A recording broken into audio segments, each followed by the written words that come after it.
The imaging source offers both embedded vision cameras and traditional factory automation cameras, but embedded vision cameras provide unique advantages in terms of size, power efficiency, flexibility, and processing capability.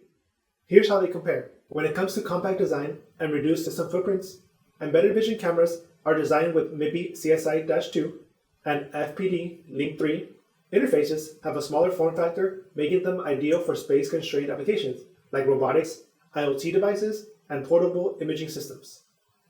On the other hand, regular factory automation cameras are typically larger, using USB, GigE, or camera link interfaces, which require additional space and external hardware for data processing.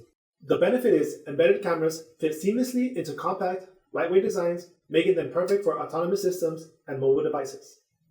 In regards to lower power consumption and efficient processing, an embedded vision camera consumes less power by leveraging direct MIPI CSI-2 or FDP Link 3 connections, which effectively transfer data on an onboard processor without external interfaces. A regular factory automation camera requires more power due to the use of external frame grabbers, PCs, or dedicated vision controllers for image processing. Lastly, in high-speed, low-latency data transmission, an embedded vision camera uses MIPI CSI or FDP Link 3 for direct high-bandwidth connections to processors, reducing latency.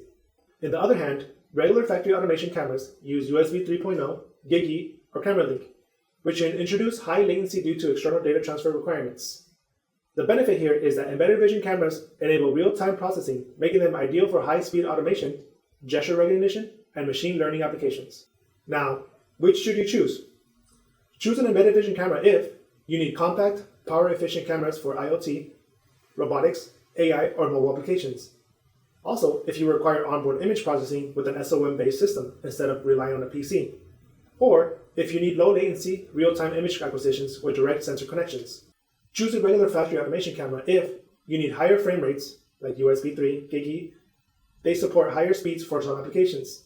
If your system already relies on external PCs or vision controllers for processing. Or if you require a broad selection of industrial lenses and enclosures for harsh environments. If you have any further questions, please check out our website at lordtech.io. Thanks for watching.